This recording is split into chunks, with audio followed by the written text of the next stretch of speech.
She woke up in the middle of the road, barefoot, soaked in blood that wasn't hers. The night pressed in from all sides. No cars, no lights, just wet asphalt and trees that leaned in too close.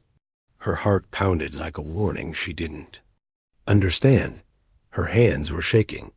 Something sticky clung beneath her fingernails. She didn't know how she got there. She didn't even know her name. But in the pocket of her shirt was a folded piece of paper, damp, crumpled, like someone had tried to destroy it. 4 words. Don't trust your memory. Rain hit the windshield in frantic streaks as Allison drove through the dark, winding back roads of upstate New York. The tires hummed against the asphalt. A low, constant drone that gave her something to focus on, besides the crushing weight in her chest. She hadn't planned to come back to Birch Hollow. Not ever. The town was just a blur of decaying strip malls, overgrown driveways, and half-forgotten people. It had been 10 years since she left. 10 years since the accident. The one everyone said she was lucky to survive. But survival felt like a lie. She didn't remember the accident. Just fragments. The crack of metal. The smell of gasoline. Her mother's voice calling her name, screaming it. Then darkness. Then a hospital ceiling. Since then, her memory had been a foggy wasteland. Her psychiatrist called it dissociative amnesia. A coping mechanism. Trauma-induced. She couldn't remember the crash. Couldn't remember the months before it either. Just gone. Like someone had cut out a piece of her soul and buried it. But last week, she got the letter. No return address. Just 6 words, typed on yellowing paper. I know what you forgot, Allison. It was signed only J. She hadn't told anyone. Not her fiancé. Not Dr. Reynolds.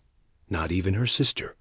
Instead, she got in the car, left a note saying she needed a few days away, and drove back to the place she swore she'd never see again. Now she stood in front of her childhood home, hands shaking as she turned. The key in the lock. The air smelled like mildew and old wood. Inside, everything was coated in a thin layer of dust. Furniture under sheets. Silence so thick it pressed against her skin. She wandered room to room, heart pounding. The house had been abandoned after the accident. Her father moved to Florida.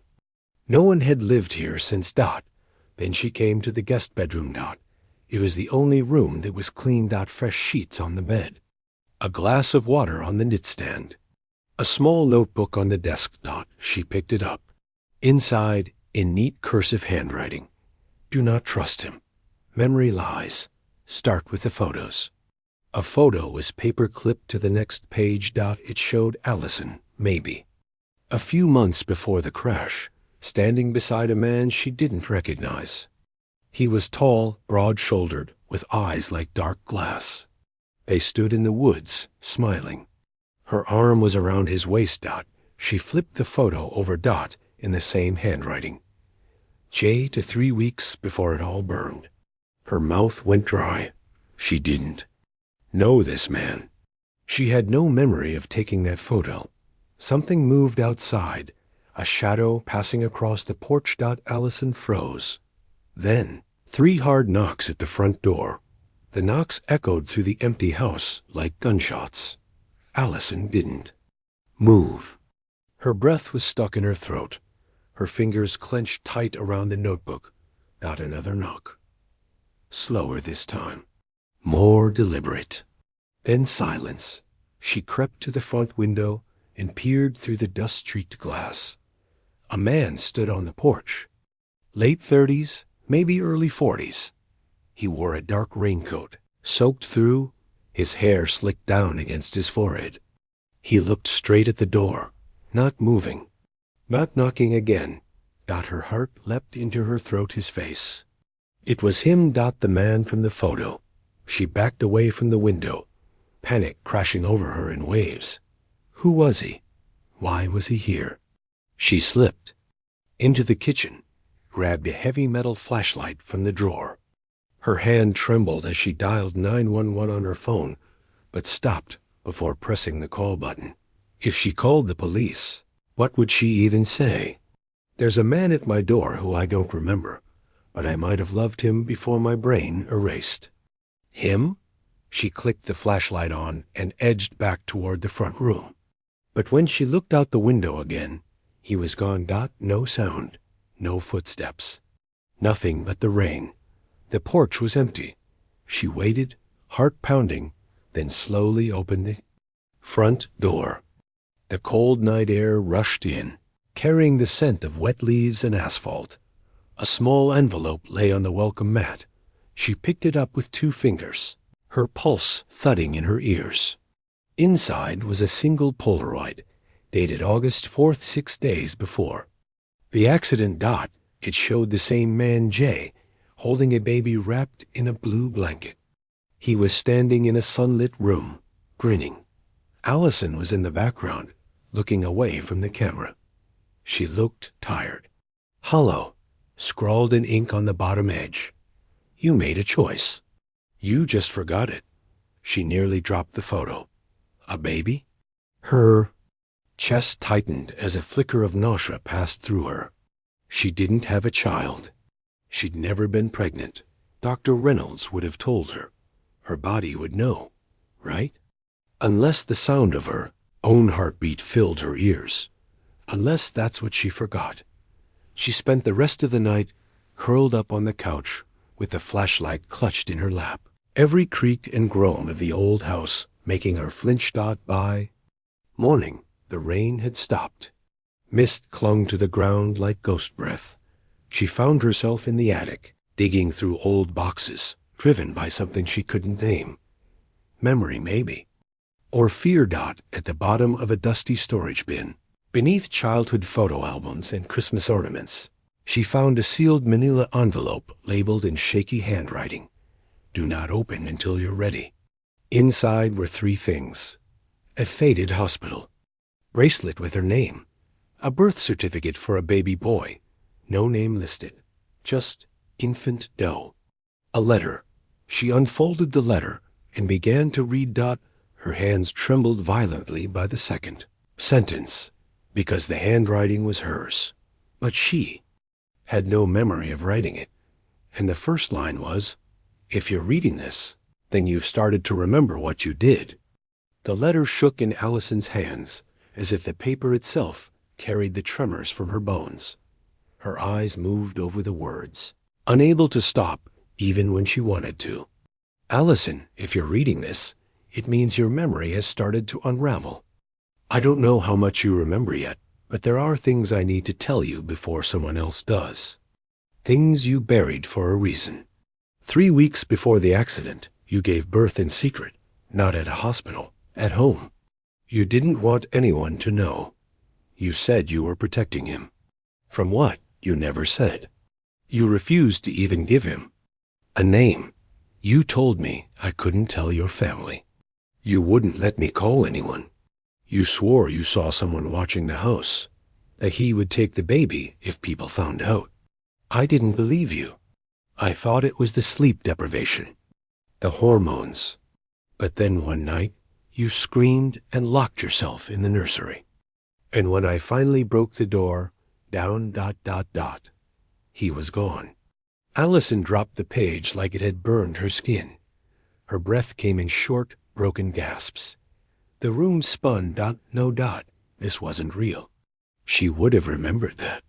She would have known. She fumbled for the rest of the letter, flipping through pages she didn't remember writing, lines filled with terror, paranoia, grief, mentions of a man in the woods, scratches on the window, the baby's cries echoing in her dreams. There was no signature. But at the very bottom, written in trembling ink, were 4 final words. Find Jay before he does. She stumbled back downstairs and into the guest room. The notebook was still on the desk. She tore through the pages now, with frantic hands. In the back, scrawled in red pen, he's not who you think he is.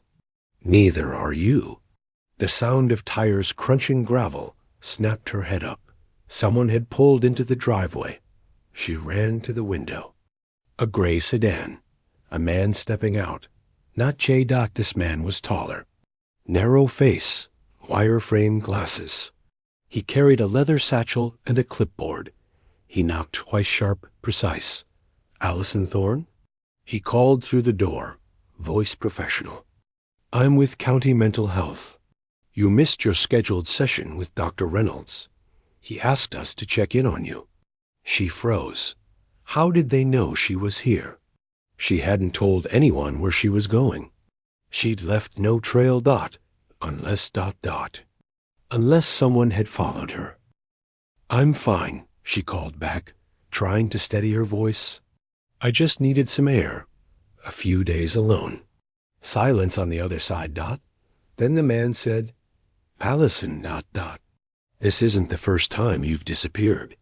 The last time we found you barefoot in the woods. Talking about a child no one could confirm existed. Her blood turned to ice. I think you're confusing me with someone else, she said. You need to leave. He paused, then calmly. Okay, but just so you. No, Jay was never real. You created him. Your file says he's an internal construct. A delusion. She didn't respond. Couldn't. He turned and walked back to the car. But before getting in, he looked straight at her window, and smiled. A long, knowing smile. That smile clung to her mind long after the sedan disappeared down the road. Not real? A delusion? No. That man in the photo existed. She touched the image. She saw her own face beside his. She found the bracelet. The birth certificate. Did she fake those too? Or had someone made her think they weren't real? Allison tore through every drawer, every cabinet, hunting for answers. She needed something physical, tangible, something no one could claim was just in her head, in the basement. She found it, behind the washing machine, half hidden under old paint cans, was a cardboard box labeled XMA S-Decor -2015. Inside, no tinsel, no lights, just more photos. Photos of her. And Jay, dozens of them. In different places by a lake, on the porch, lying in bed together. The same man. Always the same face. In one, he was holding a tiny onesie. She was sitting next to him, laughing. Her belly swollen. Pregnant. Her knees gave out, and she dropped to the floor. She pressed the photo to her chest and wept. So why didn't anyone else remember? She called her sister, Rachel. Hey, Rachel answered. Everything okay? Did I ever have a baby? Silence. Then, what? I need to know. Before the accident, was I ever pregnant? Allison, are you okay? Just answer me. A pause. No, of course not. You never wanted kids, remember? You always said you couldn't because of the medications. Medications. Her hand went to her purse. The orange pill bottle sat at the bottom. The label read, Quetiapine, prescribed by Dr. Reynolds, an antipsychotic. She swallowed hard. Suddenly, she couldn't breathe. How long had she been taking them? What else were they for? She flipped the bottle over and found a warning label she'd never noticed before. May cause memory suppression and trauma-related treatment. A sharp knock echoed through the house. She dropped the bottle. It rattled across the floor. She crept to the door, heart hammering. A note was pinned to the wood with a hunting knife. No envelope. Just one line. They're coming for what's left of you. She ripped it down and stumbled backward. A sudden, sharp pain pulsed behind her eyes, so intense she screamed. The walls around her seemed to shimmer, warp. Then a voice. Inside. Her head. Don't believe them. Not again. She grabbed the edge of the table to stay upright, panting, dizzy. The room swam. And just for a moment, the walls weren't the same. They were padded, The light above her flickered like a hospital bulb, and someone was watching her through a small window in the door. Then it was gone, back to normal. Just the old house again.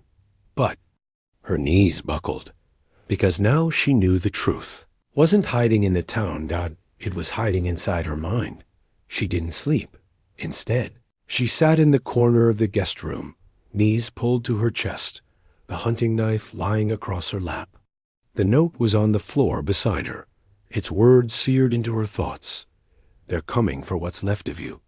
She didn't know who they were, or what they wanted, but something deep inside her, the part that whispered at night and screamed in dreams, told her was already too late.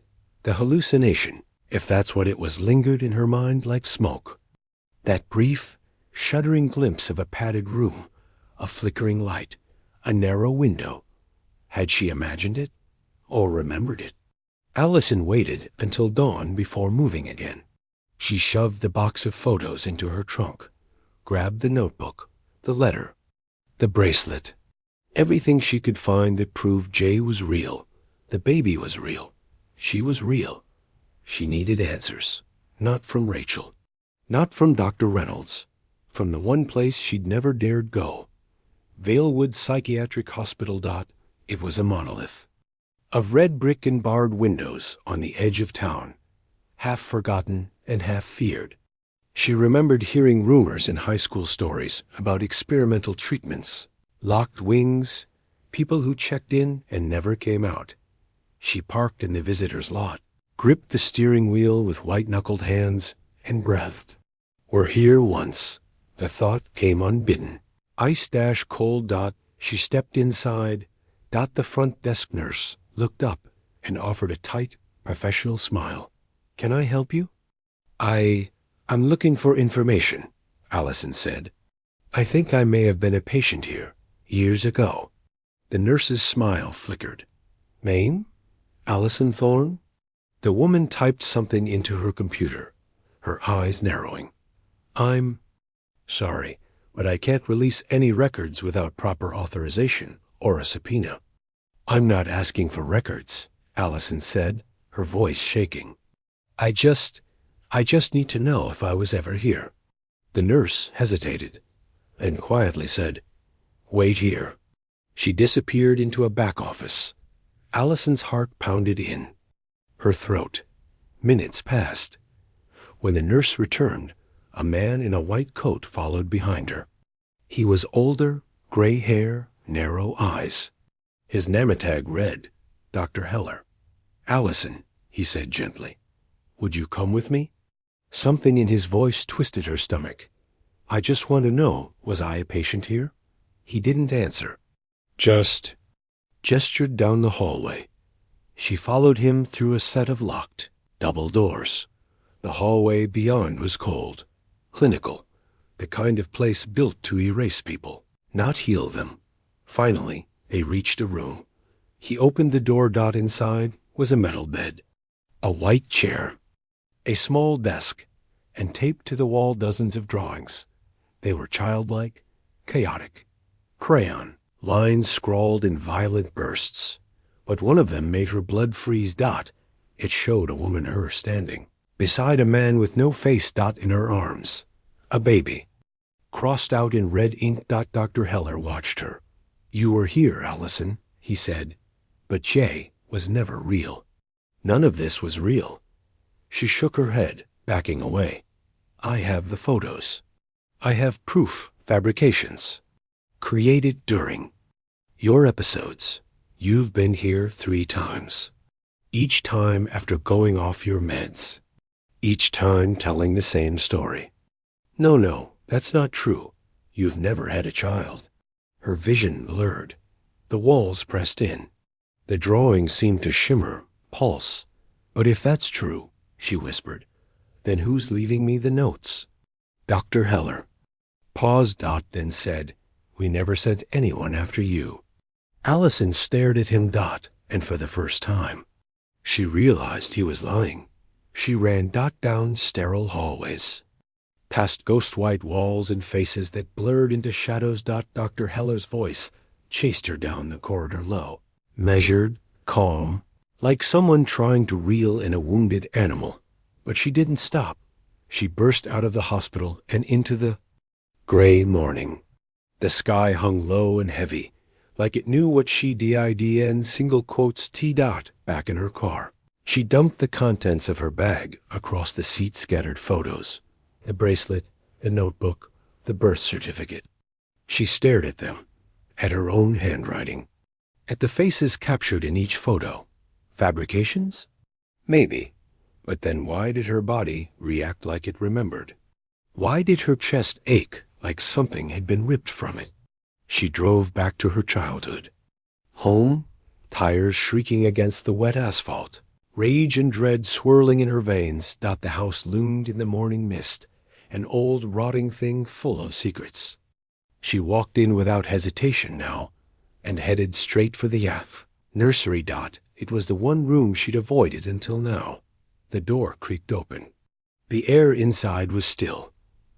Dead. The wallpaper peeled in strips, faded cartoon stars hanging like corpses. Dust coated the crib, the rocking chair, the mobile that hadn't turned in a decade, but the smell hit her like a wave.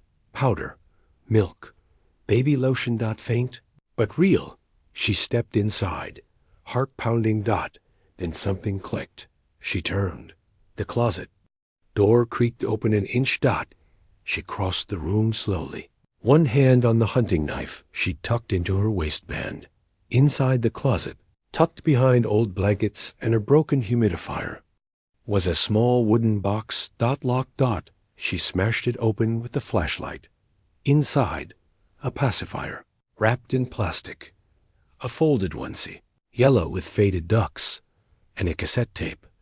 A label on the tape read for Allison. Play when ready. She hadn't seen a tape player in years, but the old boombox in the attic still worked. She pressed play. Static. Then a voice. Her voice. Allison. If you're listening to this, then you didn't listen to me. And now he's coming again. Jay is not who you think he is. He never was. The baby was real, but not yours. Not really. Long silence. You need to remember what you did, what you chose, why we locked it all away. Then, faintly another voice on the tape. Mail, not Jay. They'll bury it all again, Allison.